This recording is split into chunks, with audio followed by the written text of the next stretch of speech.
లోక్సభ ఎన్నికలపై BRS focus పెట్టింది. Assembly ఎన్నికల్లో పరాజయం పాలైన బీఆర్ఎస్ లోక్సభ ఎన్నికల్లో తన సత్తా చాటుకోవడానికి ట్రై చేస్తోంది. అసెంబ్లీ ఎన్నికల ఓటమిని విశ్లేషించుకుంటూ లోక్సభ ఎన్నికలపై అంతర్గత కసరత్తు చేస్తోంది. మాజీ ఎంపీలతో పాటు ఇటీవల ఎన్నికల్లో ఓటమి పాలైన కొందరు మాజీ మంత్రులు, ఎమ్మెల్యేలు ఆసక్తి చూపుతుండటంతో బీఆర్ఎస్ పునరాలోచన చేస్తున్నట్లు తెలుస్తోంది. ఇతర రాష్ట్రాల్లో కూడా బీఆర్ఎస్ పార్టీ పోటీకి సిద్ధమవుతోంది.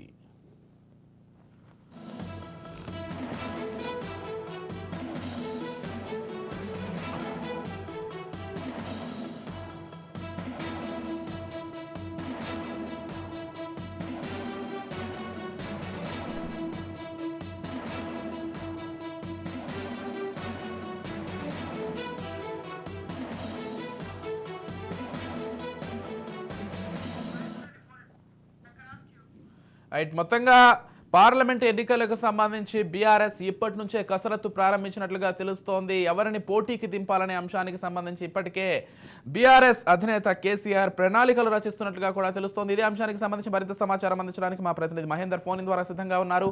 చెప్పండి మహేందర్.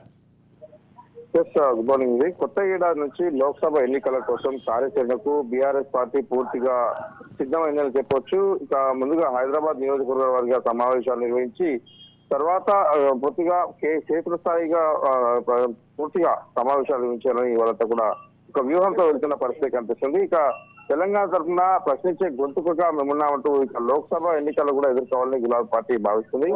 ఇప్పటికే అసెంబ్లీ ఎన్నికల్లో వైఫల్యం తర్వాత పూర్తిగా అన్ని విషయాలపైన ఓటమి గల కారణాలపైన కావచ్చు, అన్నిటిపైన కూడా దృష్టి సారించింది. ఇటు ప్రజలకు దగ్గర అవ్వడానికి కావచ్చు, ప్రజల సెంటిమెంట్లకు దగ్గర అవ్వడం కావచ్చు, అసలు బీఆర్ఎస్ పార్టీ అయినా ఇదంతా చేస్తుంది, బీఆర్ఎస్ నేతలైనా, అందులోనూ ముఖ్యంగా కల్వకుంట్ల కుటుంబానికి చెందిన కవిత, కేటీఆర్, అలాగే హరీష్ రావు ఇదంతా కూడా మాట్లాడారు. ముఖ్యంగా కవిత సైతం అయోధ్య గురించి పదే పదే పోస్టులు పెట్టడం, అయోధ్య గురించి మాట్లాడడం, అయోధ్య పైన కాంగ్రెస్ పార్టీకి చిత్తశుద్ధి లేదు అని చెప్పడం, మరి ఓవైపు వాళ్ళంతా కూడా మానసికంగా పూర్తిగా ఇదంతా కూడా ప్రజలకు సెంటిమెంట్ పరంగా దగ్గర అవడానికి పూర్తిగా దగ్గర అవుతున్న పరిస్థితి కనిపిస్తుంది.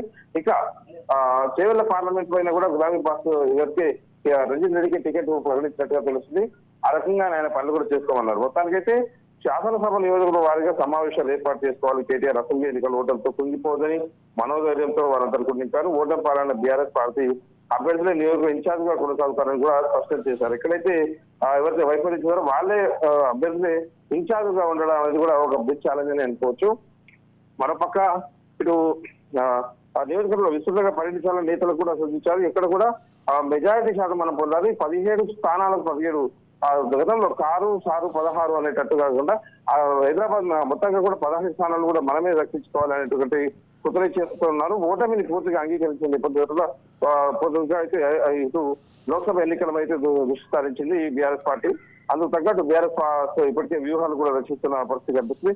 ఇక బీజేపీ ఇదంతా కూడా అయోధ్య నిర్మాణం అయితే రామ మందిర నిర్మాణాన్ని బీజేపీ తమ ఖాతాలో వేసుకోవాలంటుంది, హిందూ సెంటిమెంట్ అన్నట్టుగా దానికి ఒకవైపు కార్నర్ గా నేరుగా బీజేపీని అనకుండా ఇటు కవిత కాంగ్రెస్ పెట్టింది, కాంగ్రెస్ లేదన్నట్టుగా.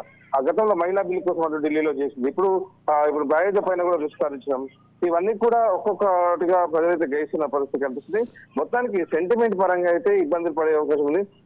గత ఎన్నికల్లో హిందుగాళ్ళు బంధుగాళ్ళు అని ఎక్కడైతే కేసీఆర్ అన్నాడో దాన్ని ఛాలెంజ్ తీసుకొని బండి సంజయ్ ఎమ్మెల్యేగా ఓటమి తర్వాత కరీంనగర్ లో దాని ప్రభావం అయితే పెద్ద కనిపిస్తుంది. రాష్ట్ర వ్యాప్తంగా తెలంగాణ రాష్ట్రంగా హిందుగాళ్ళు బంధుగాళ్ళు అని అంటాడా ముఖ్యమంత్రి కేసీఆర్ అన్నట్టుగా గతంలో మాజీ ముఖ్యమంత్రి ఉద్దేశించి బండి సంజయ్ కోసం ఏకంగా అందరూ కూడా కలిసి వచ్చి ఆయన గెలిపించే పరిస్థితి, అంత పెద్ద సెంటిమెంట్ ఉన్న నేపథ్యం. అయితే ఇప్పుడు దానికి సాంప్రదాయబద్ధంగా అనుకోవచ్చు. ఇప్పుడు అయోధ్య విషయం కూడా దగ్గరకు వస్తుంది.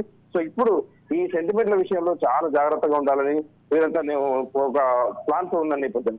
మరోపక్క కాంగ్రెస్ పార్టీ ఇప్పటికే శ్వేతపత్రం విడుదల చేసిన దానికి మమ్మల్ని దోషం చేస్తున్నట్టు శ్వేతపత్రం ఇటు కేటీఆర్ చెప్పడం, ఇక అసెంబ్లీలో హరీష్ రావు కూడా అన్ని శాఖలకు మేమంతా న్యాయం చేశామంటూ కాంగ్రెస్ పార్టీ చేసిన అధికార పార్టీ ముఖ్యమంత్రి చేసిన దానికి వ్యాఖ్యలకు అన్నిటి కూడా తెలుగు సమాధానం చెప్పారు. సో గతంలో జరిగిన ఇబ్బందులు, గతంలో ఓటమి వైఫల్యం కారణాలన్నీ కూడా దృష్టిలో పెట్టుకొని పూర్తి వ్యూహాలతో ఈసారి లోక్సభ ఎన్నికలకైతే సిద్ధమయ్యారు. అభ్యర్థుల విషయం కూడా దాదాపు సిట్టింగ్లకే ఇచ్చి, ఎమ్మెల్యే అభ్యర్థులైతే సిట్టింగ్లకే ఇచ్చి ఎక్కడైతే మరి ఇబ్బంది పడ్డారో, మరి ఈసారి ఎంపీ అభ్యర్థులను సిట్టింగ్ లో చేస్తారా, కొత్త వాళ్ళు మారుస్తారా, లేక అక్కడ ఉన్న పరిస్థితులు ఇంకా కొద్ది రోజుల్లో ఉన్న నేపథ్యంలో పూర్తిగా కూడా అన్ని విషయాలపైన ఆరా తీస్తూ ఎన్నికలకైతే సిద్ధమయ్యారు. రైట్.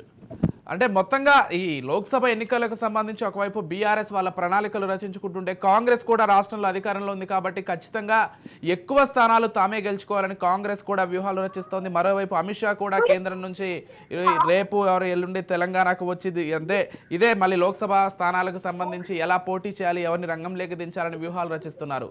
అంటే మొత్తంగా తెలంగాణలో ఉన్నటువంటి ప్రధాన పార్టీలు అన్నీ కూడా ఇప్పటికే పార్లమెంటు ఎన్నికలకు సంబంధించి సమాయత్తం అవుతున్నట్లుగా తెలుస్తోంది. అంటే ఎక్కువగా ఎవరు సీట్లు సాధించుకునే అవకాశం ఉంది, మొత్తంగా ఎవరి వైపు ఎక్కువగా మొగ్గు చూపే అవకాశం ఉంది ప్రజలు మహేందర్?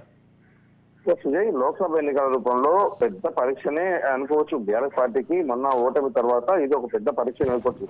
అసెంబ్లీ ఎన్నికల్లో బీఆర్ఎస్ కాంగ్రెస్ మధ్య హోరాహోరీ పోటీ ఏదైతే నడిచిందో, ఇటు బీజేపీ కూడా కొన్ని స్థానాల్లో గెలిచిన నేపథ్యంలో ఇటు అసెంబ్లీ ఎన్నికల్లో ఆ పార్టీ ఇచ్చిన పోటీ అంతంత మాత్రమే అయినా కూడా మరి ఓటు బ్యాంక్ అయితే ఎక్కువగా ముఖ్యంగా కాంగ్రెస్ అయితే దాదాపు సిట్టింగ్ ఎమ్మెల్యేలు అయితే ఓడిచ్చారో ఒకరిద్దరైతే గెలిచిన నేపథ్యం.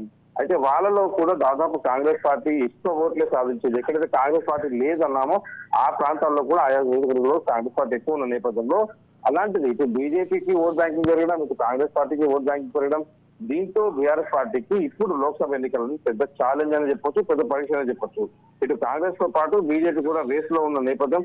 దీంతో ట్రయాంగిల్ పోటీ అయితే తప్పదనేది తెలుస్తుంది. ఇటు బీఆర్ఎస్ కూడా అధికారంలో కాంగ్రెస్ తో పోటీ పాటు అలాగే కేంద్రంలో అధికారంలో ఉన్న బీజేపీని ఎదుర్కోవాలంటే అంత ఆశావిషయం కాదు. ఇక జాతీయ రాజకీయాలు రాణించుకున్నాను పూర్తిగా రాణించాలని బీఆర్ఎస్ పార్టీ టీఆర్ఎస్ కాదు బీఆర్ఎస్ చేసిన నేపథ్యం. ఇక ఈ పార్లమెంట్ ఎన్నికలు ఆయన పెద్ద సవాల్గానే ఉన్నాయి. ఎప్పుడైతే తెలంగాణలో ఓటమి అయితే చెందాడో అప్పుడే ఇతర రాష్ట్రాల్లో పార్టీని బాగా వేయాలని చెప్పేసి నిర్ణయించుకున్న నేపథ్యంలో అప్పుడు ఇక్కడ ఓటమి దానికో పరీక్ష కడితే ఇప్పుడు లోక్సభ ఎన్నికలు కూడా దాని ప్రభావం పడే అవకాశం ఉంది. రైట్. Thank you Mahender.